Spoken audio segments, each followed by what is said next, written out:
Olá, meus irmãos e irmãs de Ideal Espírita, vocês amigos e amigas que nos acompanham aqui na página Estação da Luz Espírita, muitíssimo obrigado mesmo pela sua companhia. A nossa página Estação da Luz Espírita não tem fins lucrativos, o objetivo é a divulgação da doutrina espírita. E é por isso que nós reunimos aqui esta sede de matérias espíritas para que possa atender às suas necessidades, estudo, lazer, pesquisa. Você encontra aqui na nossa página Estação da Luz Espírita os livros da codificação, obras suplementares, entrevistas, palestras e os programas da Web Rádio Estação da Luz de Natal e Web Rádio Cristo Consolador de São Paulo. Ou seja, um acervo que atenda às suas necessidades, sem fins lucrativos. O objetivo é a divulgação da doutrina espírita. E agora eu convido você para nos acompanhar na reprodução de mais esse trabalho imperdível. Muito obrigado mesmo pela sua companhia e vamos juntos!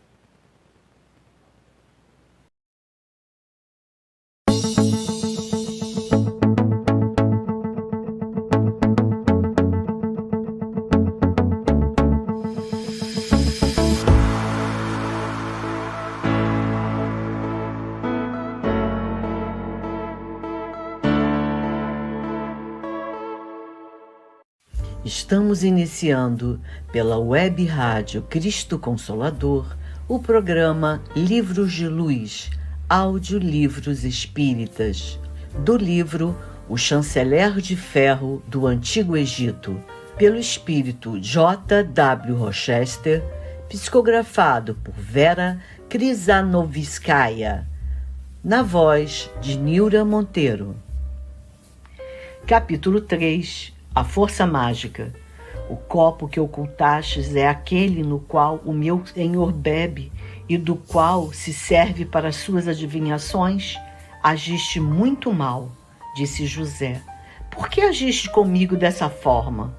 Ignoras que não há ninguém que se iguale a mim na ciência de adivinhar as coisas ocultas? Está na Gênesis, capítulo 44, versículos 5 e 15. Em um dos bairros mais ricos e elegantes de Mênfis, erguia-se uma habitação luxuosa que os grandes mastros plantados à sua entrada designavam como a residência de um grande senhor. De fato, esta casa de cores esplandecentes, cercada por um jardim frondoso e impecável, pertencia a um grão sacerdote, o ilustre Potífera, que vinha ali raramente, quando os negócios o chamavam à capital, visto que morava em Heliópolis, onde ocupava o elevado cargo de sacerdote do Templo do Sol. Uma noite, após o jantar, a hora em que o calor tórrido do dia começa a dar lugar a uma atmosfera mais respirável, duas mulheres encontravam-se sentadas num vasto terraço dessa residência e conversavam, vigiando com atenção uma encantadora menina de cerca de 6 anos, que brincava sobre os degraus com um grande gato, que se deixava fantasiar com toda sorte de panos, representando um turbante e uma túnica.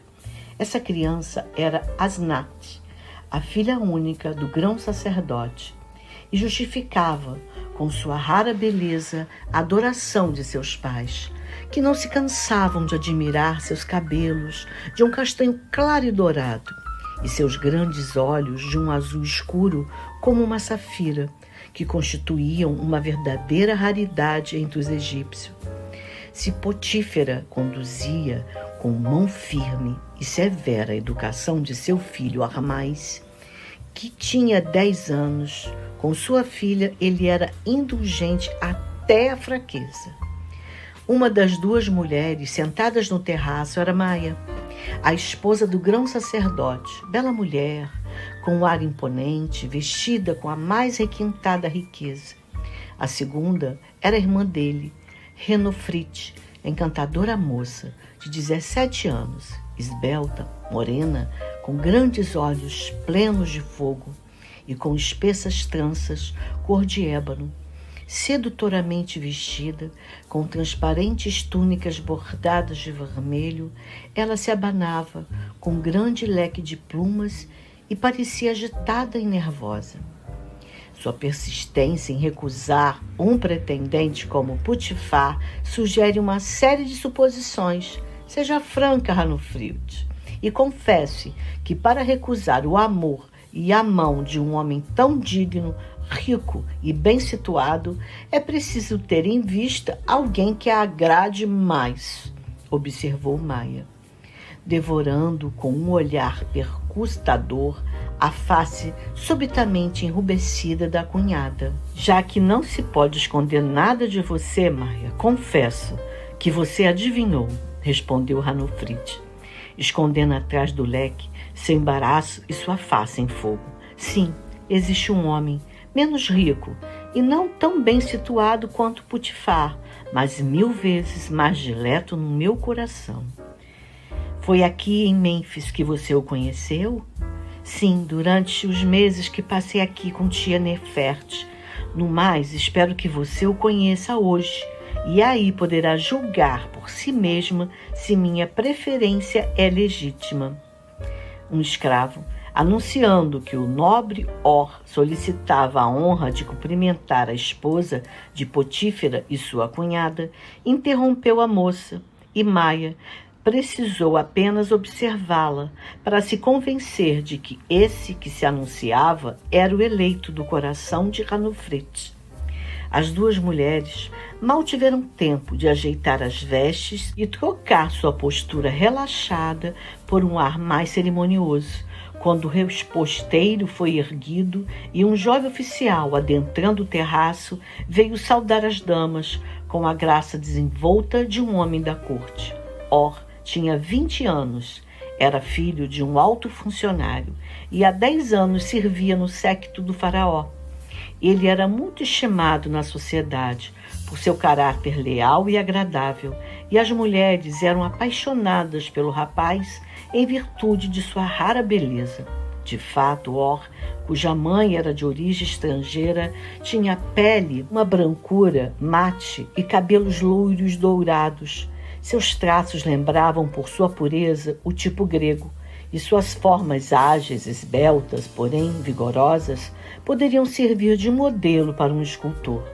Maia examinou o jovem com complacência e declarou, com palavras amáveis, que já o conhecia, tendo ouvido falar dele coisas muito lisonjeiras por uma irmã de seu pai, casada com Rapou, sacerdote de Heliópolis.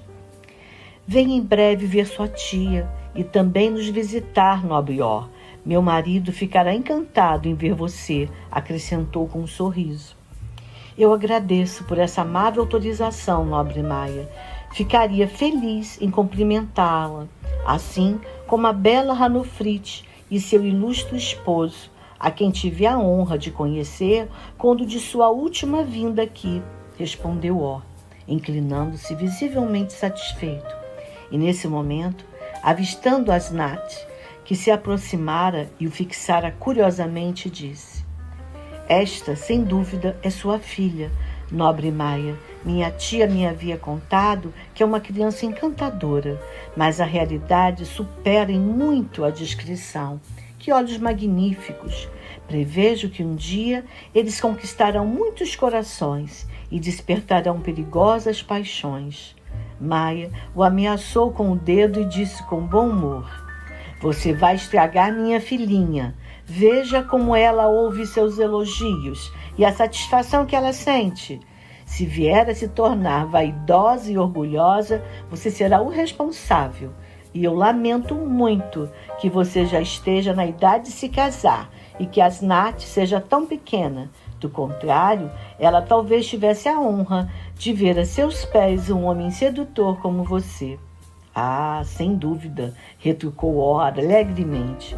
Estou muito tentado a permanecer livre até que a pequena Asnat seja grande o suficiente para aceitar as humildes homenagens de um pobre guerreiro como eu. Neste caso, arme-se de paciência. Será preciso esperar 8 anos, pois antes dos 16 anos eu não casaria minha filha, respondeu Maia, sorrindo junto a Ranulfrid. Ah, o que são 8 anos diante de tal prêmio? E o que você me diz? Acrescentou ele amigavelmente para Asnat. Aceitará os meus galanteios?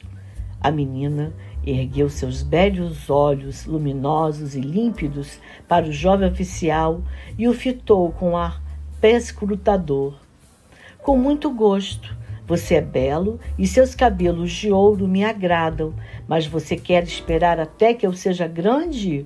Isso levará muito tempo, concluiu com um suspiro. Fique tranquila, esperarei e você verá como o tempo passa rápido. Mas você não me concederia um beijo por conta dos favores futuros? Disse Or com fingida gravidade. Asnat fechou os olhos e refletiu um momento. Sem dúvida, pode me beijar, declarou ela resolutamente, estendendo-lhe sua boca rosada. Todos me beijam, por que não você? Me agrada. Ele a beijou sem hesitação. Depois, Asnat puxou um banco e sentou-se perto de Or, colocando sua pequena mão sobre a dele. Maia estava se divertindo ao máximo com essa cena, mas Hanofrit, que ria como louca, exclamou: Asnat, Asnat, você concede seus beijos com muita imprudência. Creia-me, quando você for maior, Or não agradará mais. Ele estará velho e talvez já seja pai de família. Asnat ergueu a cabeça com ar de desafio e ia abrir a boca para uma resposta quando o negro que havia anunciado o oficial reapareceu e declarou que o enviado do nobre Putifar solicitava o favor de ser admitido na presença do nobre Hanofrit, desejando depositar a seus pés flores enviadas por seu senhor.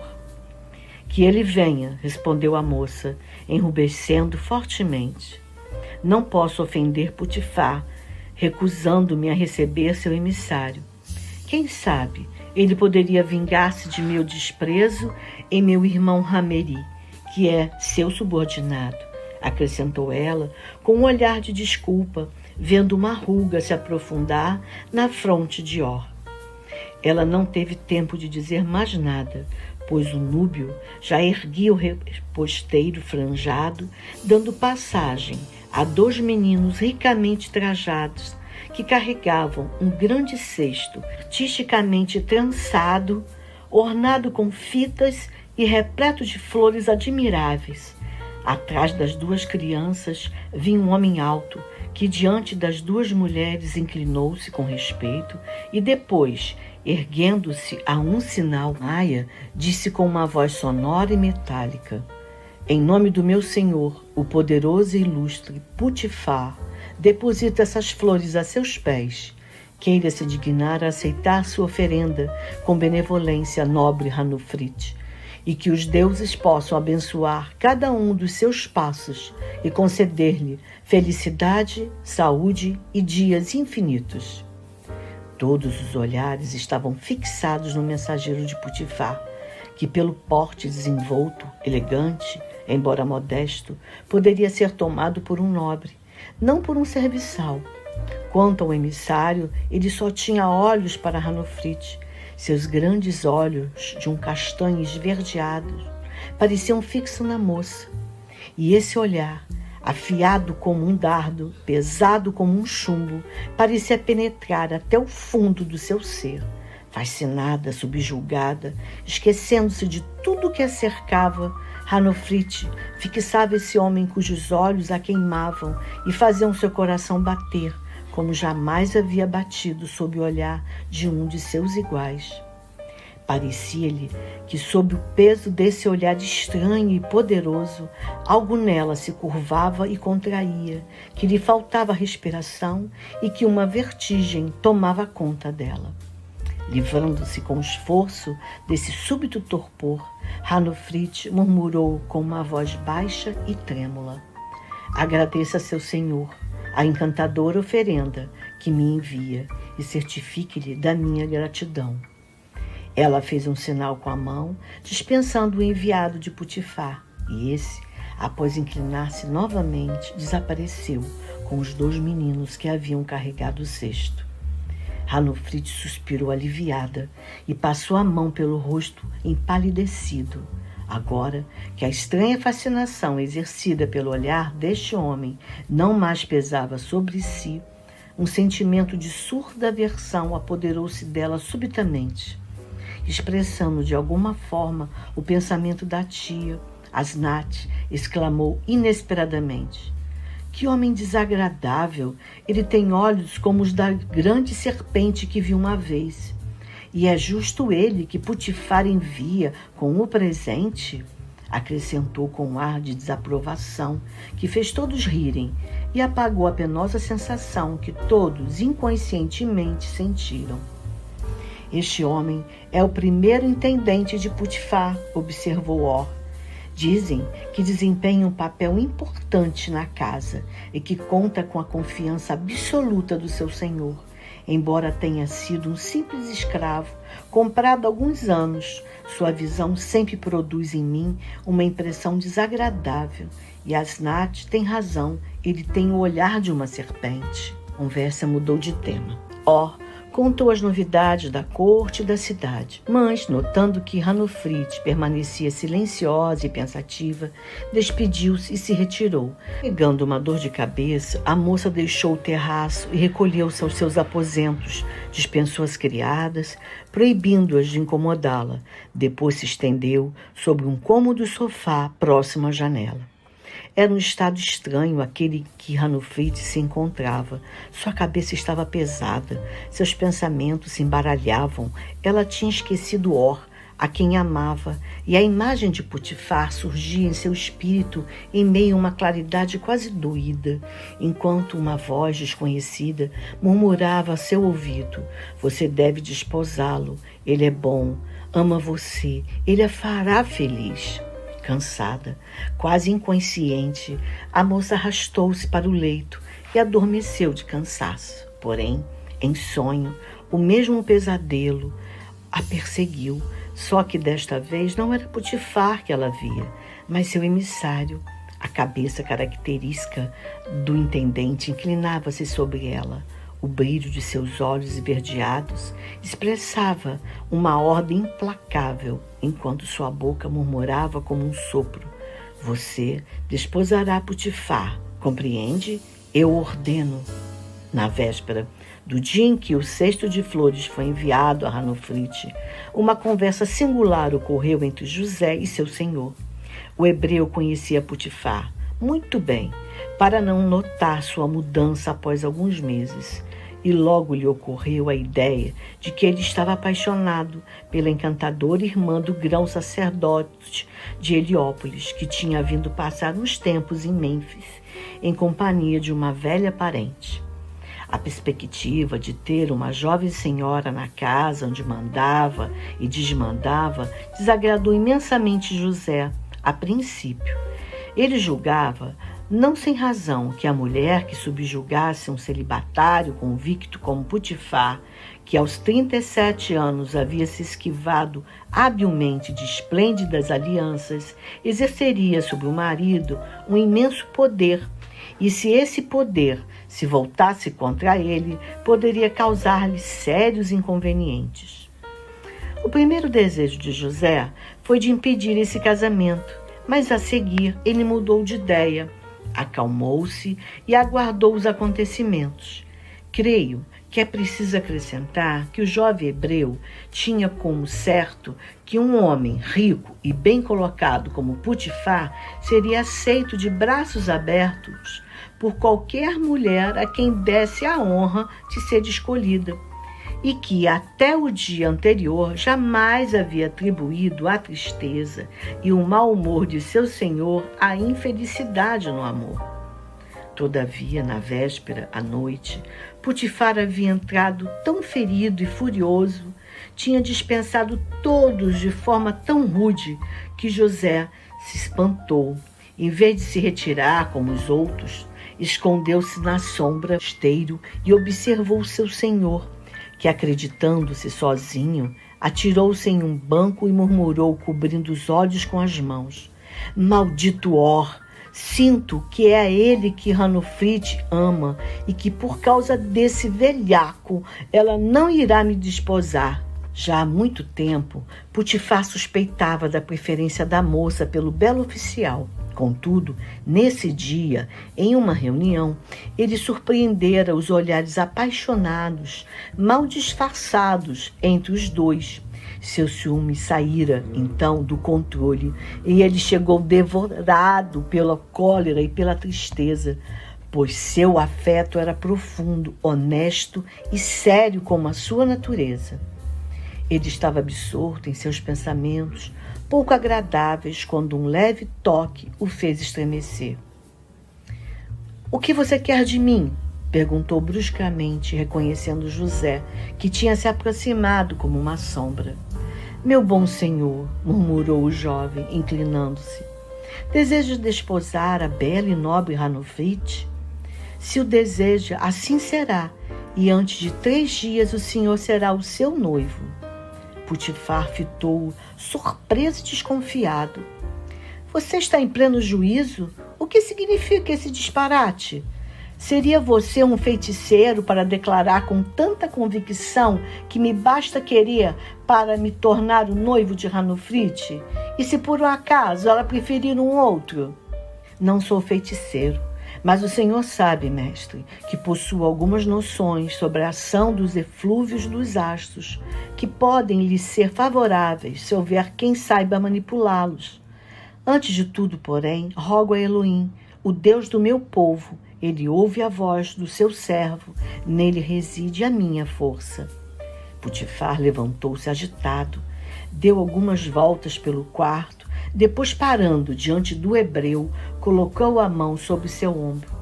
"Faça então o que você puder, e saiba que se Ranofrit se tornar minha esposa, eu o recompensarei regiamente, mas eu não posso ajudar?"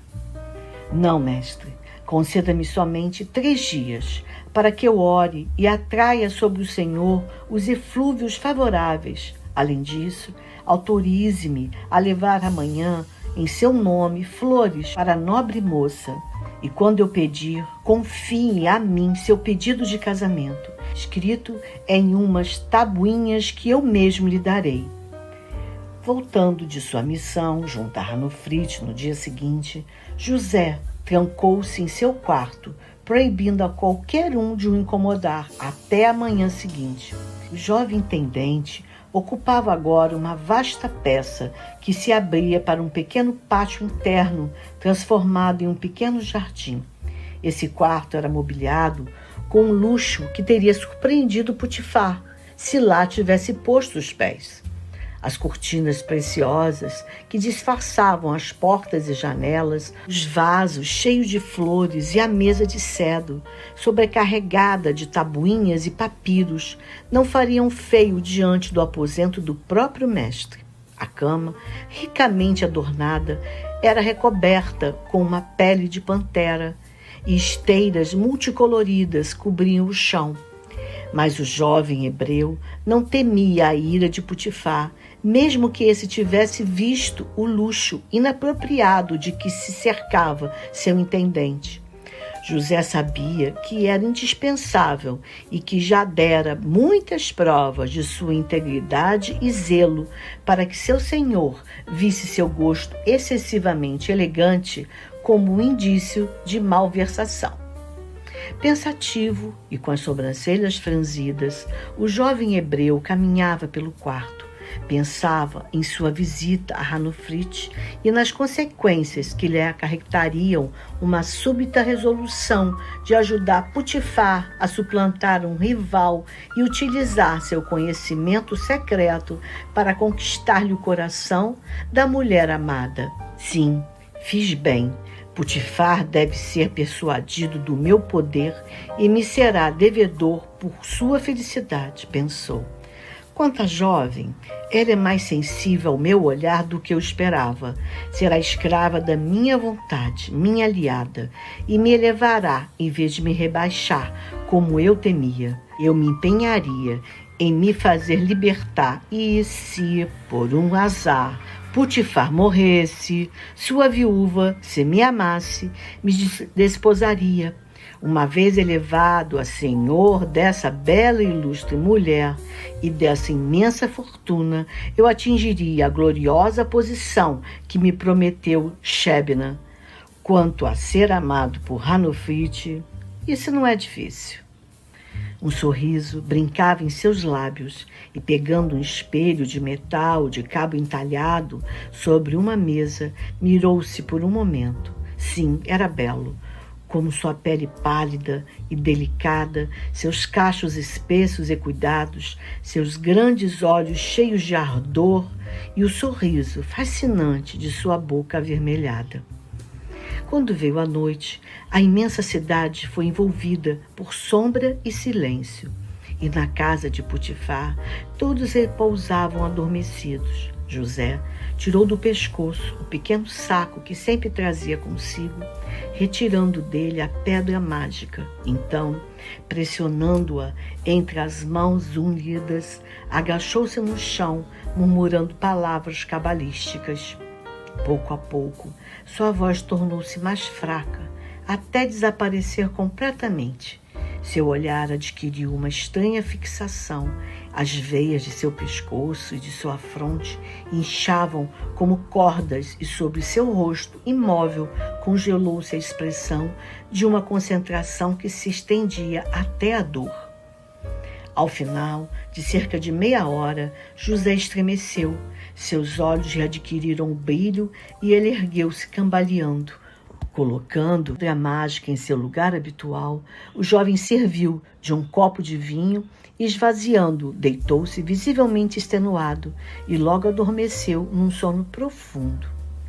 Enquanto isso acontecia, na casa de Putifar, Hanofrit dormia em seu quarto, iluminado por uma lamparina.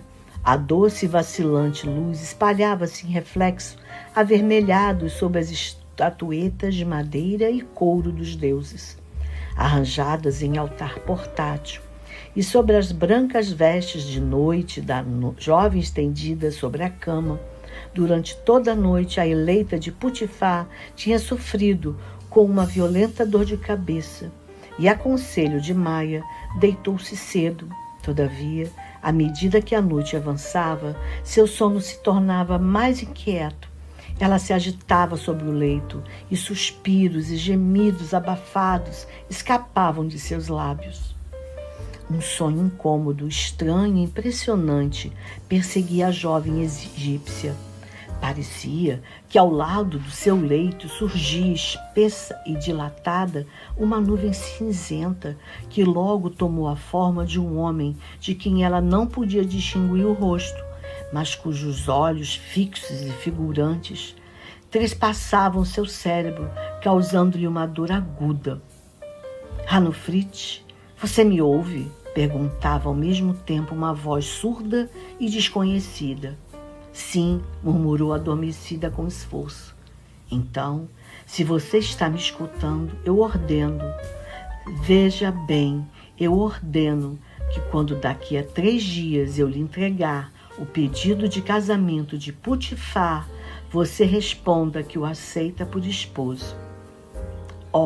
Eu quero Or como esposo, murmurou Hanofrit com esforço, debatendo-se sobre o leito para lutar contra qualquer coisa que a asfixiava. Oprimindo sua cabeça como um anel de ferro, pareceu-lhe então que a sombra cinzenta se inclinava sobre ela, apoiava um dedo abrasador sobre sua fronte, entre as sobrancelhas, e gritava com uma voz retumbante: você esquecerá Or, Putifar se tornará seu marido, e a mim, seu mestre, você obedecerá, pois me amará. Cada uma dessas palavras ecoava nos ouvidos da jovem como o ruído de um martelo batendo em um disco de bronze, e as vibrações do metal reverberam dolorosamente em cada fibra do seu corpo. Em 3 dias, você dirá sim e será a noiva de Putifar, repetiu a voz. A seguir, a sombra cinzenta fundiu-se em um vapor transparente e desapareceu. Hanofrit, porém, contorceu-se sobre o leito, jogando-se de um lado para o outro com tal violência que por pouco não caiu. Quase instantaneamente, uma profunda prostração sucedeu essa agitação e ela caiu para trás, pálida e imóvel.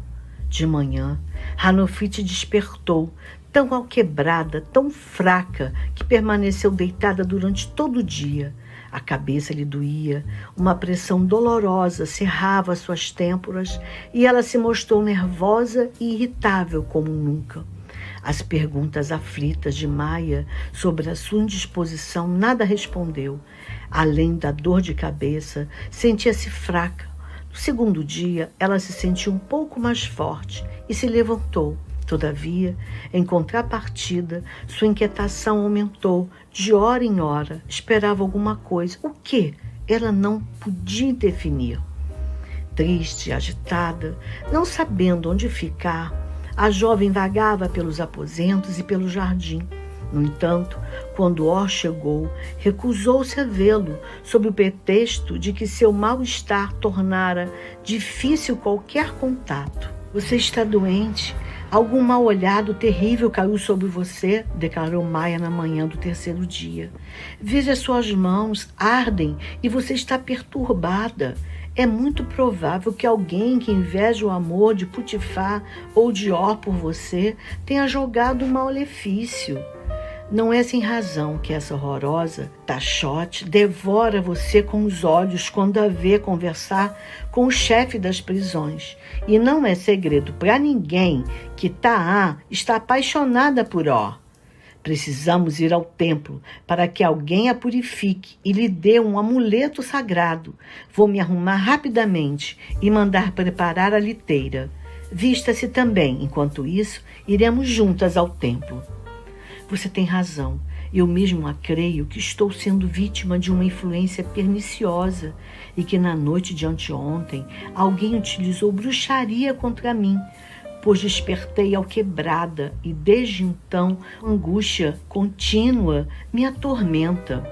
Hanofrit terminava sua toilette quando uma das mulheres anunciou que um mensageiro de Putifar queria lhe entregar pessoalmente uma mensagem de seu senhor.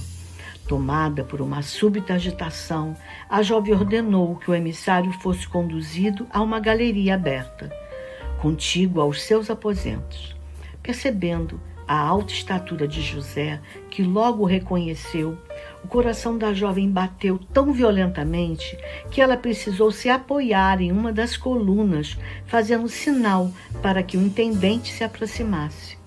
Este inclinou-se. Depois declarou respeitosamente que a mensagem que trazia era da mais alta importância e destinada somente aos seus ouvidos e que, por essa razão, solicitava o favor de poder transmiti-la sem testemunhas. A um sinal da senhora, duas amas que a acompanhavam retiravam-se para uma sala ao lado da galeria, enquanto Hanofrit, cujos joelhos tremiam nervosamente, sentou-se no sofá próximo e perguntou com uma voz tão firme quanto possível: "O que quer Putifar? Fale, estamos a sós." José ajoelhou-se, beijou a barra de seu vestido, apresentou as tabuinhas ao mesmo tempo em que, por um instante, seu olhar de fogo fitou a jovem, que cada vez mais perturbada leu o seguinte: de Putifar, o escriba real, chefe das prisões e dos arqueiros de Mênfis, Aranobre Hanofrit. Imploro a Hathor, sua divina irmã, para que você desfrute sempre de uma boa saúde e que seu coração me seja favorável ao ler esse escrito, pois não posso calar por mais tempo o grande amor que você me inspira.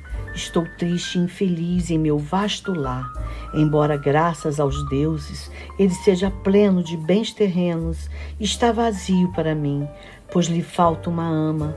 Contudo, essa tristeza se transformará em alegria se você aceitar o coração fiel que deposito a seus pés e consentir em se tornar o sol da minha vida, a alma de minha casa vazia, se você me aceitar por esposo.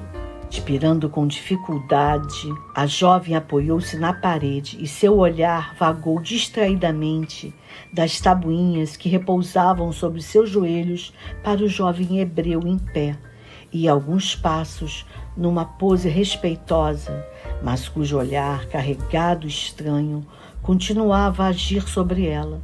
Involuntariamente, ela fixou José, que logo baixou os olhos e, à medida que observava o jovem, despertava dentro dela o desejo de revê-lo, de ouvir sua voz, de mantê-lo junto a si, em uma palavra, de ser servida por ele e ainda de ver esse criado de Putifar se ajoelhar e erguer para ela essas pupilas esverdeadas, cujo olhar a fascinava e arrebatava. Concede-me a resposta para que eu possa levar o meu amo, nobre senhora? Perguntou por fim José, rompendo o silêncio que começava a se tornar penoso. Sim, diga a Putifar que sua mensagem me agradou e que ficarei feliz se ele vier procurar uma resposta mais explícita e de acordo com o desejo de seu coração, respondeu Hanofrit, com uma calma resoluta, contrastava estranhamente com a agitação febril de antes. José inclinou-se profundamente e Hanofrit não viu o brilho de irônica satisfação que clareou furtivamente seus olhos sob os cílios espessos. Na noite desse mesmo dia, Putifar chegou inebriado de felicidade em casa. Vinha da casa de Hanofrit, que o havia acolhido bem e ainda em que um pouco pálida, repetira que o aceitava por esposo e não se esquivara quando ele selou o noivado com um ardente beijo em seus lábios rosados. Mandando chamar José e dispensando todos, Putifar disse alegremente: você manteve a palavra, meu fiel criado, e eu não esquecerei que você contribuiu para a minha felicidade. Mas diga-me, como você fez para conquistar tão prontamente o coração da jovem, fazendo-a desistir de Or? Não me peça isso, mestre, pois não saberia explicar o que eu mesmo não compreendo bem. Sei apenas que na tribo de meu pai, entre os pastores, conhecemos a força misteriosa dos astros e a maneira de torná-los favoráveis. Se alguém consegue dirigir para si ou para outrem uma das boas correntes, tudo dá certo. Os homens e as coisas tornam-se propícias a esse mortal. Não o questionarei sobre o seu segredo, meu fiel servidor. Mas, já que você conseguiu dirigir para mim uma corrente assim favorável, receba isto como prova da minha gratidão e também aceite este anel de prata. Putifar estendeu-lhe um anel que tirou do dedo e um alamar de manto em ouro entalhado. Agradecendo calorosamente o mestre e beijando sua mão, José retirou-se. A notícia do casamento de Putifar e Hanofrit não surpreendeu ninguém, mas despertou um certo ciúme entre as mulheres. Quanto a Or, ele entristeceu-se com o fim de suas esperanças, mas não se surpreendeu que a jovem, talvez persuadida por seus parentes próximos, tivesse preferido um homem imensamente rico, bem colocado e suficientemente jovem e belo para agradar qualquer mulher. Os preparativos para as bodas foram realizados rapidamente. Para celebrá-las, guardava-se somente a chegada de Potífera, o irmão da noiva, que deveria vir de Heliópolis tão logo as numerosas ocupações de seu alto cargo permitissem. Em vista do alegre acontecimento que se preparava, a casa toda estava plena de barulho e movimento. As damas de companhia de Maia e sua cunhada trabalhavam dia e noite para terminar a tempo as vestimentas de festa de sua senhora e o enxoval de Hanofrit. Sozinha, a noiva ficava pensativa e silenciosa. Um sentimento de alegria, misturado com angústia, apertava seu coração. E ela pensava muito mais no intendente do que em seu futuro marido. Entretanto, ninguém desconfiava disso, e todos, inclusive Potifar, atribuíam esse devaneio à mistura de felicidade e apreensão que toda moça experimenta no momento mais importante da sua vida. Em contrapartida, a pequena Asnat estava totalmente feliz e se relacionava nos melhores termos com Potifar. Ele a mimava sem limites, cobria de presentes e a amizade entre eles era tão grande que Hanofrit, brincando, se declarava com ciúmes. 2 dias antes do casamento, Potífera chegou. Era um homem de 40 anos, sério e imponente em cada um dos seus movimentos. Seu rosto regular e altivo expressava energia e uma vontade inflexível, mas seus grandes olhos negros, sob a calma serena imposta pelo hábito, encobriam uma alma apaixonada e sentimentos de orgulho e ambição. Seu olhar penetrante era capaz de ler a alma do outro, sem jamais revelar o segredo de suas próprias emoções. Ademais, independentemente do que se passasse no fundo de sua alma, o grão-sacerdote de Heliópolis era universalmente amado pela amenidade e igualdade de seu caráter. Sua sabedoria impunha respeito, e a indulgente bondade que demonstrava para com o próximo o fazia adorado por todos. Ele mesmo era o melhor dos esposos e o melhor dos pais, e tinha por sua irmã, Hanofrit, um sentimento paternal, pois esta criança, nascida de um segundo casamento de seu pai, ficara a seu cargo quando uma tragédia a deixou órfã. Seus pais morreram afogados no Nilo. O grão-sacerdote era muito observador para não perceber logo que sua irmã não correspondia ao intenso amor de Potifar e se perguntava com espanto que razão poderia levar uma jovem bela, rica e cercada de galanteios a desposar um homem que lhe era indiferente. Ele observou atentamente e constatou que ela andava pensativa, triste, às vezes, e atormentada por uma surda inquietação. Ocorreu-lhe, então, que um amor infeliz talvez a tivesse impelido a procurar o esquecimento desse sentimento no casamento e resolveu questioná-la. Na véspera da cerimônia, ele aproveitou um momento de solidão para conversar com a irmã e, nos termos mais afetuosos, pediu-lhe que confessasse seus verdadeiros sentimentos. Acrescentou ainda que ele, seu irmão e amigo, saberia segurar a sua felicidade de outro modo que não por meio de um casamento com um homem que ela não amava. Hanofrit atirou-se em seu pescoço, chorou, mas declarou que desposaria Potifar de livre vontade e sem segundas intenções. Potífera não insistiu, mas continuou a observá-la. As núpcias, apesar da massa de convidados que assistiu, não lhe deu nenhuma indicação. Porém, no dia seguinte, em uma festa oferecida pelos recém-casados, ele subitamente notou José, com firme desenvoltura, comandava os escravos e cujo olhar era suficiente para comandar inúmeros criados. Os olhos perscrutadores do grão-sacerdote fixaram-se na alta e esbelta estatura do jovem hebreu, em seu belo rosto tão fino, tão inteligente, que atraía atenção até mesmo entre a aristocrática multidão que enchia a sala. Quanto mais observava José, mais sentia por ele um sentimento de aversão que não conseguia explicar, como se tivesse sentido que alguém o observava. O hebreu voltou a cabeça e seus grandes olhos esverdeados mergulharam como uma chama nos olhos de Potífera, mas quase imediatamente suas pálpebras se abaixaram e ele virou a cabeça. Não é um homem comum, um escravo bruto, mas o que significa o sentimento de ódio que ele me inspira? Pensou o sacerdote. Seria um pressentimento, um presságio sobre algum acontecimento futuro?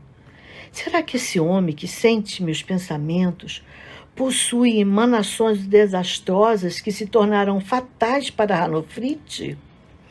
Como um clarão, surgiu-lhe a suspeita de que o criado de Putifar talvez fosse o amante misterioso que havia traído sua irmã a esta casa, com a inferioridade social não sendo um impedimento ao amor.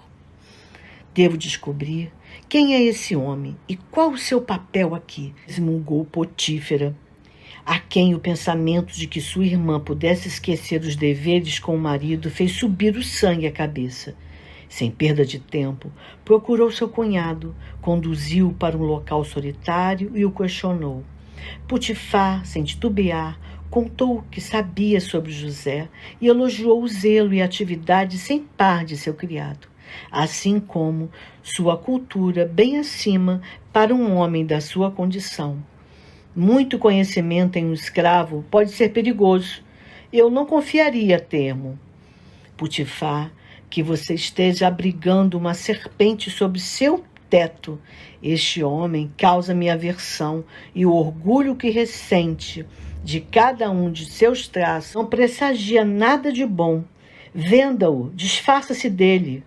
O chefe dos arqueiros soltou uma gargalhada e declarou que por nada no mundo se separaria de um criado que adivinhava seus desejos e era insubstituível.